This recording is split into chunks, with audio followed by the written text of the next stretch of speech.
తర్వాత తాండూరు అక్కడ కూడా తమ్ముడు నేనైతే ఏకపక్షంగా ఉంటుంది అనుకున్నా. ఎందుకంటే అక్కడ ఆల్రెడీ మహేందర్ రెడ్డి ఆయనను బిజీగా పెట్టినాం. మరి మా తమ్ముడికి ఇక పోటీ లేదు, ఎదురులేదు అనుకున్నాం. మరి సరే సరే దాని గురించి ఆడికే వస్తున్నా, నేను ఆగుర్రే, తొందరపడకుర్రి, ఆడికే వస్తున్నా అంటున్నా. ఏం జరిగిందో తెలుసుకుందాం అంటే ఒక గదే చెప్తున్నా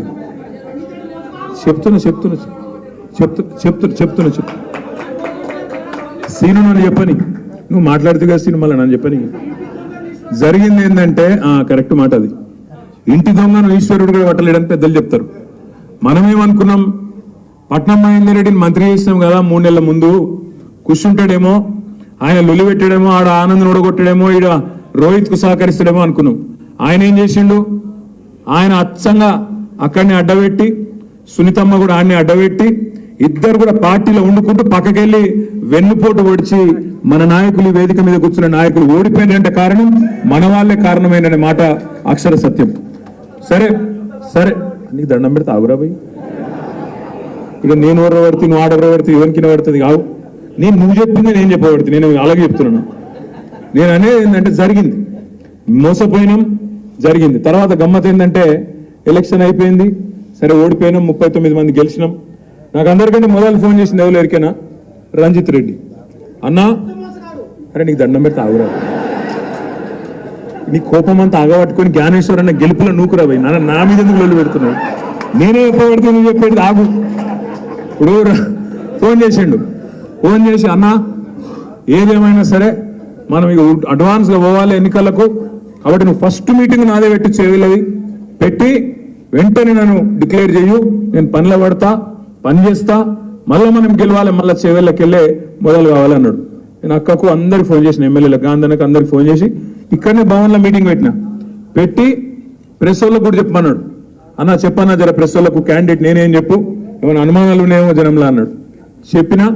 చెప్పినాక ఆ రోజు ప్రోగ్రామ్ కూడా వేసుకున్నాం, ఏమని అన్ని నియోజకవర్గాల్లో కార్యకర్తల సమావేశాలు పెట్టుకోవాలి, ముంగట్టుకోవాలి అని చెప్పి ఒకటే రోజు చేవెళ్ళ పరిగి పెట్టుకున్నాం. నేను ఇంకా ఆయన చెప్పిన మిగతాయి కూడా వస్తానండి, వికారాబాద్ వస్తా, తాండూరు వస్తా, మొత్తం తిరుగుదాం, బ్రహ్మాండంగా జోరుదారు, పోయిన కాడిని దేవులాడుకోవాలి, ఎక్కడనైతే మనం ఓడిపోయినామో ఆడికెళ్ళే మొదలు కావాలని చెప్పి చేవెళ్ళ, పరిగి, వికారాబాద్, తాండూరు మొత్తం ప్రోగ్రాం వేసుకున్నాం. ఆయన కూడా బయటకు వచ్చి చెప్పిండు, నిలబడుతున్నా, నేనే నన్ను నిలబడమన్నారు, నిలబడుతున్నా, గట్టిగుంటా అని మాట్లాడిండు. తర్వాత ఇద్దరం కలిసిపోయినాం, ఏడికి చేవెళ్ళ పోయినాం, పరిగి పోయినాం ఒకటే రోజు. అక్కడ మన కూడా చౌరస్తా కాడ పట్నం మహేందర్ రెడ్డి కూడా కారెక్కిండు, ఆయన ఎక్కిండు, ఈయన వచ్చిండు, ముగ్గురం కలిసిపోయినాం. పోయేటప్పుడు నేను చెప్పిన కార్లా మహేందరన్నకు, నన్ను ఎత్తుకోపోలే సంతోషం. కార్లా నేనేం చెప్పిన అంటే మహేందరన్నకు, మహేందరన్న నీ మీద అనవసరంగా లేనిపోని పుకార్లు వస్తున్నాయి, జర గట్టిగా చెప్పు అన్న. చేవెళ్ళ అప్పుడు చేవెళ్ళ మీటింగ్ ఏమో యాదన్నకు హాస్పిటల్ సమస్య వచ్చి బ్రెయిన్లో కొంత చిన్న ఇబ్బంది వచ్చి హాస్పిటల్లో ఒక వారం రోజుల పాటు ఉండుట్లా ఫోన్లా హాస్పిటల్లో ఉన్న మైకుల ఫోన్ పెట్టి మాట్లాడిస్తే ఆ రోజు కూడా యాదన్న అంత కమిట్మెంట్ తోని హాస్పిటల్కి వెళ్ళి కూడా మాట్లాడిండు. ఆడ చేవెళ్ళలా పరిగిల 2 దగ్గరలా ఇద్దరు మాట్లాడారు నాయకులు. పట్నం మహేందర్ రెడ్డి మాట్లాడిండు, ఇప్పుడు ఉన్నాయి ఆ వీడియోలు యాన్నో లేవు, ఉన్నాయి. మా తమ్ముడు కార్తీక్ కూడా ఉండే, అందరం కలిసిపోయినాం. పోయి నాకంటే ఎక్కువ చంపిన కాంగ్రెస్ ఆ రోజు, పొల్లు తిట్టిండు ఇద్దరు. తిట్టడానికి ఇంకా గమ్మని చెప్తా మీకు. పరిగిపోయినాం, పరిగిపోతే మంచిగా మా మహేష్ అన్న మంచి భోజనం పెట్టిండు, ఆడ మంచిగా తిన్నాం.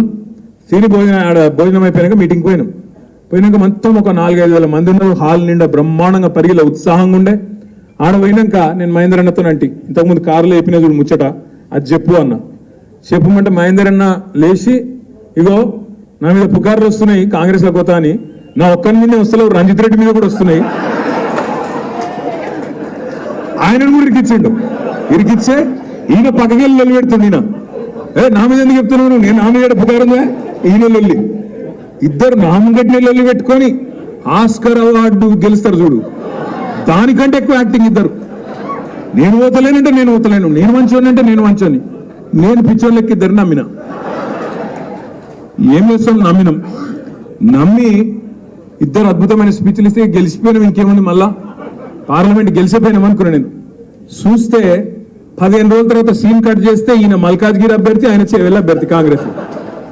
ఏమైందిరా అయ్యా అంటే ఇద్దరు పత్తలేరు. ఇప్పుడు మా అక్క అడుగుతుంది నన్ను పక్కకెళ్ళి, చాలా మంది మా వాళ్ళు ఏమనుకుంటారు ఎరికేనా మీకు అన్నది ఏందక్క అంటే రంజిత్ రెడ్డి పోయిండు అంటే చెప్పగానే పోతాడు ఆ కేటీఆర్కి అనుకుంటున్నాను అని చెప్తుంది అక్క.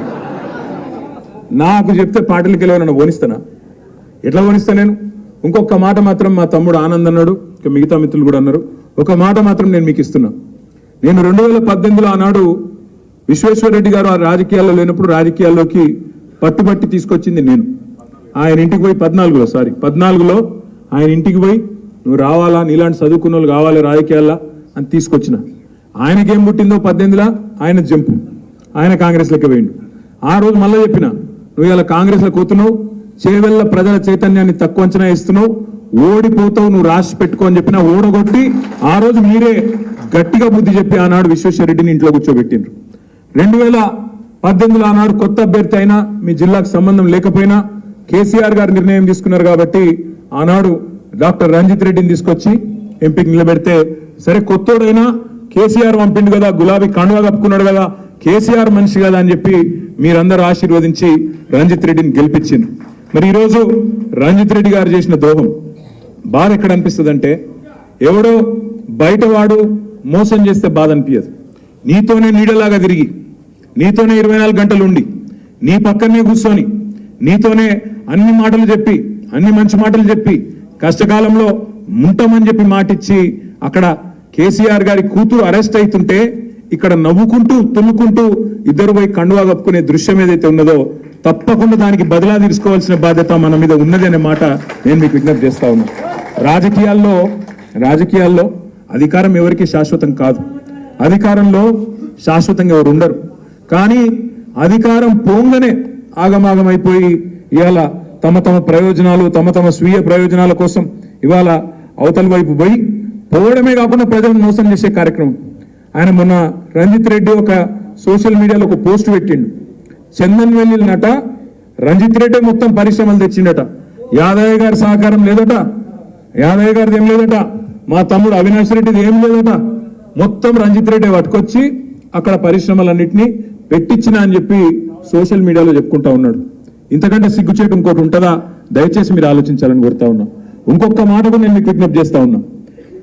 ఆనంద్ చెప్పిన మాట ఏదైతే ఉందో, మళ్ళీ రేపు వచ్చి ఇదే పట్నం మహేందర్ రెడ్డి, ఇదే రంజిత్ రెడ్డి వచ్చి కేసీఆర్ గారి కాళ్ళు పట్టుకున్న మళ్ళా పార్టీలోకి రానియము అనే మాట కూడా నేను ఈ సందర్భంగా మీకు విజ్ఞప్తి చేస్తా ఉన్నా.